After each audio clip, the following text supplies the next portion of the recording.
त्रिपाठी को इतनी गोलियां मारेंगे कि लाश के चिथड़े उड़ जाएंगे। सीएम योगी का जो हाल होगा वो पूरा इंडिया देखेगा। ओपन चैलेंज है, मजार को छू कर देख लो। जी हां, ये धमकियां हैं उत्तर प्रदेश के मुख्यमंत्री योगी आदित्यनाथ और देवरिया के विधायक सलभ मणि त्रिपाठी को दी गई हैं। आज हम बात करेंगे उत्तर प्रदेश के देवरिया जिले में मचे एक बड़े बवाल की, जो सुर्खियों में छाया हुआ है। ये कहानी है एक मजार के विवाद की, जिसमें बीजेपी विधायक डॉक्टर सलभ मणि त्रिपाठी और मुख्यमंत्री योगी आदित्यनाथ को जान से मारने की धमकी दी गई है। आखिर क्या है ये पूरा मामला, कौन है धमकी देने वाला और क्यों मचा है इतना हंगामा? दोस्तों, ये पूरा मामला शुरू होता है देवरिया शहर के गोरखपुर रोड पर बने एक रेलवे ओवरब्रिज के पास। इस ओवरब्रिज के ठीक नीचे एक मजार बनी हुई है, जिसके बारे में बीजेपी के सदर विधायक डॉक्टर सलभ मणि त्रिपाठी ने सवाल उठाए। विधायक जी का कहना है कि इस मजार का दायरा साल दर साल बढ़ता चला जा रहा है और ये पूरी तरह से अवैध है। लेकिन सवाल ये है कि आखिर ये मजार बनी कैसे? दरअसल ये मजार बंजर जमीन, कुरना नाले और नेशनल हाईवे के पास बनी है। विधायक ने पूछा कि जब ये जगह सरकारी जमीन है तो बिना नक्शा पास किए इस मजार का निर्माण कैसे हो गया? इतना ही नहीं, ये मजार रेलवे ओवरब्रिज के ठीक नीचे बनी है, जो अपने आप में एक बड़ा सवाल खड़ा करता है। आखिर इतनी संवेदनशील जगह पर बिना अनुमति के कोई निर्माण कैसे हो सकता है? इस मुद्दे को लेकर विधायक सलभ मणि त्रिपाठी ने कोई कसर नहीं छोड़ी। उन्होंने इस साल जून 2025 में उत्तर प्रदेश के मुख्यमंत्री योगी आदित्यनाथ से मुलाकात की और इस मजार के अवैध विस्तार की शिकायत की। उन्होंने मुख्यमंत्री को बताया कि इस मजार का दायरा लगातार बढ़ता चला जा रहा है और ये बंजर जमीन, नाले और नेशनल हाईवे की जमीन पर अतिक्रमण कर रहा है। उन्होंने ये भी बताया कि करीब 2.5 दशक पहले, यानी लगभग 25 साल पहले, राष्ट्रीय स्वयंसेवक संघ आरएसएस के एक वरिष्ठ प्रचारक राम नगीना यादव ने भी इस मजार की वैधता पर सवाल उठाए थे, लेकिन उस समय उनकी हत्या कर दी गई थी। विधायक का कहना है कि इस घटना के बाद डर की वजह से कोई भी इस मुद्दे को उठाने की हिम्मत नहीं कर पाया, लेकिन अब वो इस मामले को लेकर पूरी तरह से गंभीर हैं और इसे मुख्यमंत्री तक ले गए।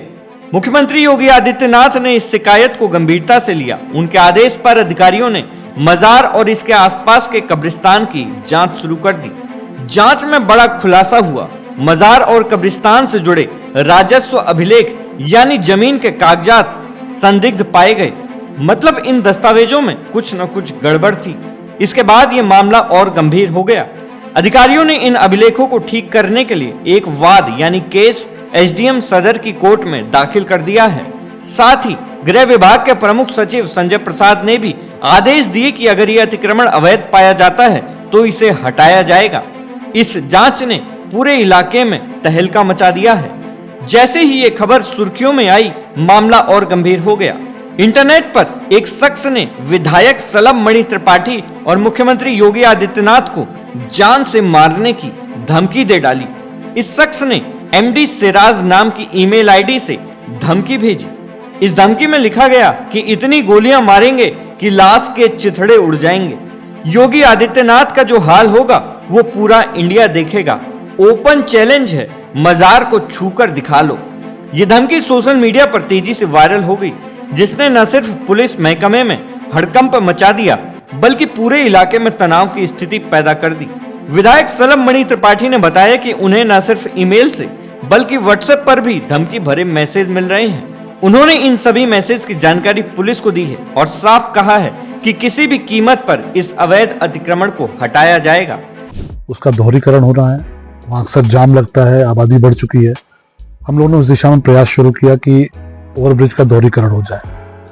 डिपार्टमेंट की तरफ से बताया गया कि ओवरब्रिज के ठीक बगल में मजार बनी हुई है और हमारे पास जगह नहीं है कि हम उसका दोहरीकरण कर पाएं। हम लोगों ने मजार के बारे में पता करना शुरू किया तो ये पता चला कि 1993 में जब माननीय कल्याण सिंह जी की सरकार गिरी और समाजवादी पार्टी की सरकार आई, उसी दौरान सरकारी भूमि को, यानी उसमें पीडब्ल्यूडी की भी जमीन है, उसमें बंजर जमीन भी है, गवर्नमेंट लैंड है, उसको रातों रात कब्रिस्तान और मजार के तौर पर तब्दील कर दिया गया। मैंने माननीय मुख्यमंत्री से मिलकर यह विषय उनको बताया। मुख्यमंत्री जी ने स्वयं तत्काल अधिकारियों को कहा कि इस पूरे प्रकरण की जांच की जाए। जो मुझे जानकारी मिली है कि जो जांच हो रही है उसमें ये स्पष्ट हुआ है कि अब मजार अवैध है अवैध ढंग से सरकारी जमीन पर बनाई गई है। वहाँ पीडब्ल्यूडी की जमीन है, सरकारी लैंड है, बंजर जमीन है और हेरा फेरी करके 1993 में इसको मजार और कब्रिस्तान के तौर पर तब्दील कर दिया गया। हमारे बहुत ही वरिष्ठ प्रचारक थे स्वर्गीय राम नगीना यादव जी। उन्होंने इस पूरे मुद्दे की जब लड़ाई लड़ी तो उनकी दुर्भाग्यपूर्ण तरीके से बेरहमी से हत्या भी कर दी गई। अब इस प्रकरण की जांच चल रही है।